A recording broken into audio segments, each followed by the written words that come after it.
Yang saya hormati dan yang saya banggakan, yang telah memberikan bantuan yang sangat luar biasa kepada Muktamar Multaqa Internasional ialah Bapak Presiden Jokowi Widodo.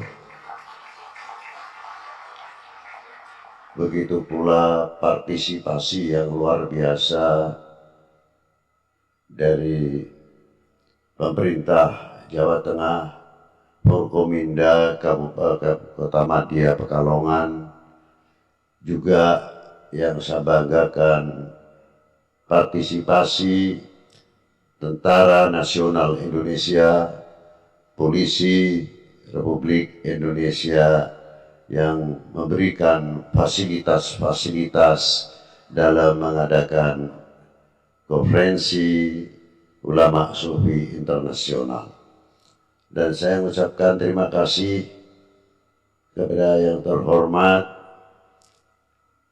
para alim ulama dari luar negeri ataupun dari dalam negeri.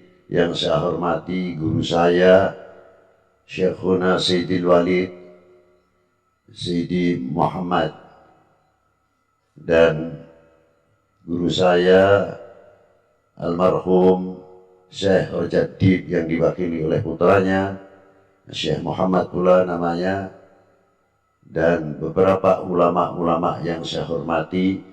Saya tidak bisa menyebutkan satu persatu, bukan berarti mengurangi hormat taklim kita kepada para beliau.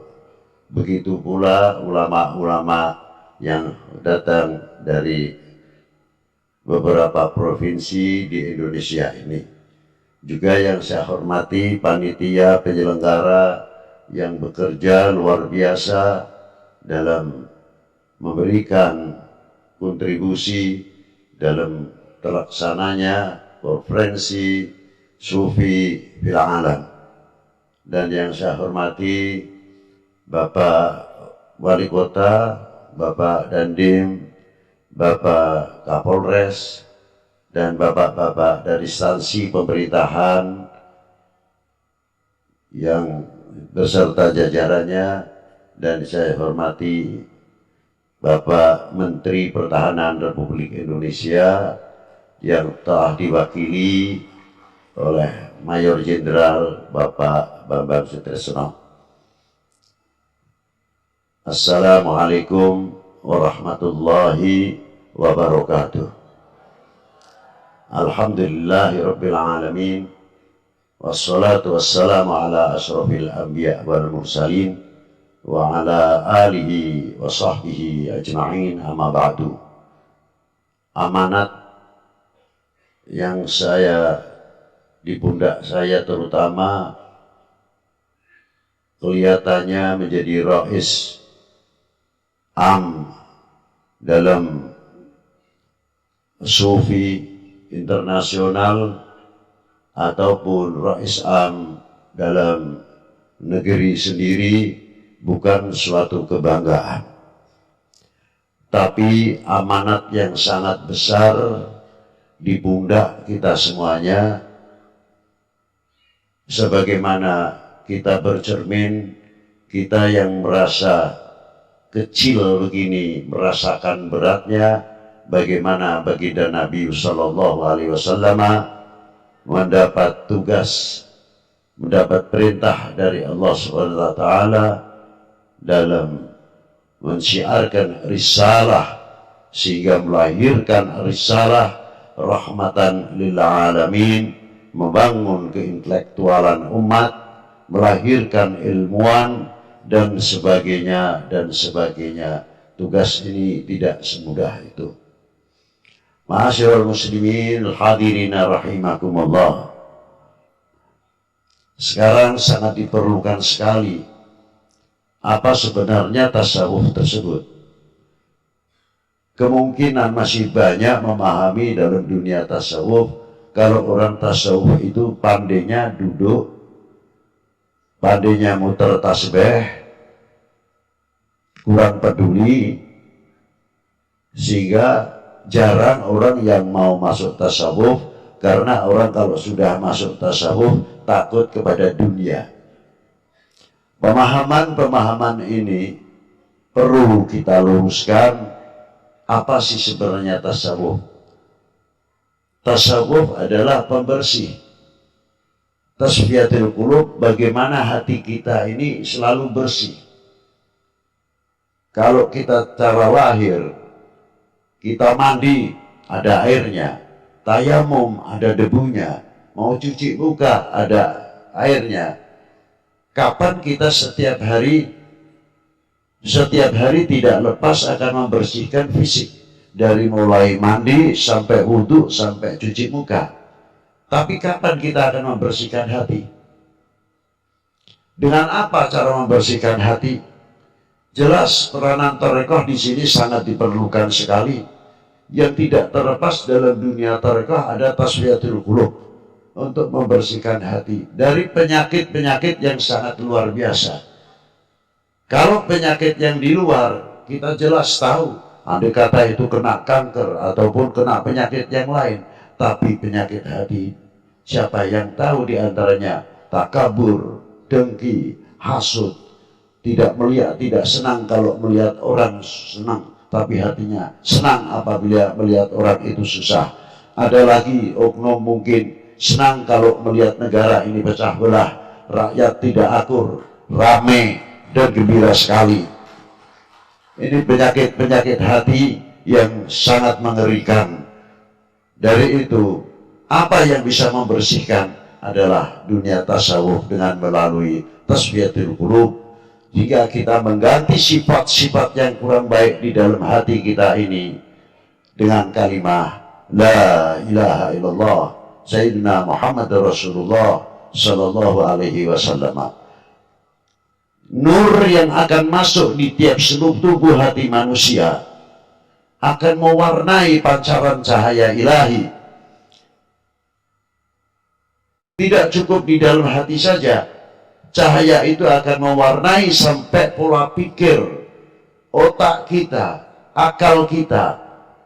Tidak akan pernah memikirkan bagaimana keuntungan saya dan lain sebagainya, tapi akan memikirkan bagaimana peranan umat ini, bagaimana kesejahteraan umat ini, dari melalui dunia ekonomi, melalui dunia pertanian, melahirkan satu pendidikan, dan akan terpancarlah melahirkan intelektual, doktoral. Kita sangat memerlukan sekali. Dunia tasawuf bisa melahirkan putra-putri kita di mana saja negara, doktor, ahli bedah, ahli pertanian, ahli ekonomi. Sudah bukan waktunya lagi kita berbicara khilafiyah.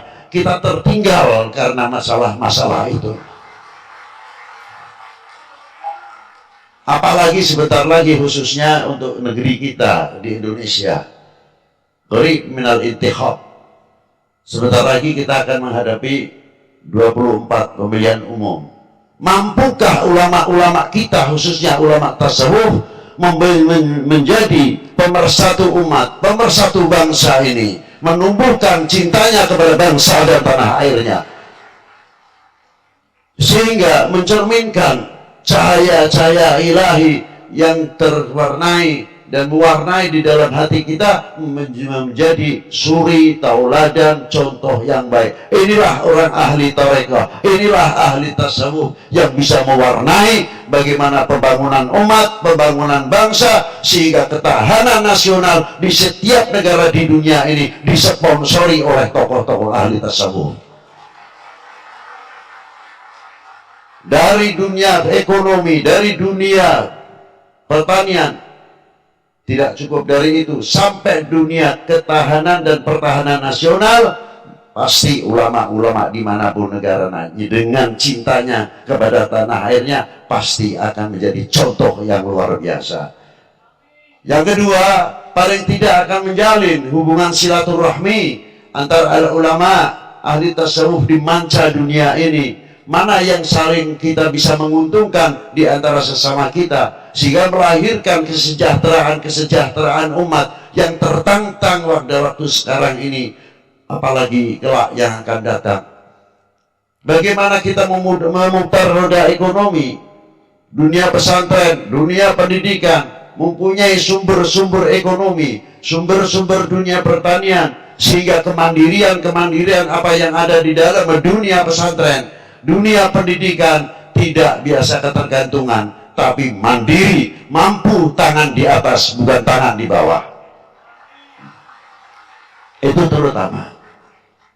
Maka dari itu, ma'asyiral hadirin rahimakumullah, disinilah kepentingannya kita berusaha bahwa dunia tasawuf bukan ahli duduk saja atau mutar tasbih. Ternyata ahli tasawuf seorang ekonom, ahli tasawuf seorang petani, ahli tasawuf seorang pecinta tanah airnya yang luar biasa, yang selalu menjadi pemuka paling terdepan untuk mempersatukan umat dan mempersatukan bangsa ini di dalam dunia, sehingga menjadi cermin untuk seluruh dunia. Inilah ahli tasawuf, pemersatu umat, pemersatu bangsa. Itu harapan kami selaku Islam.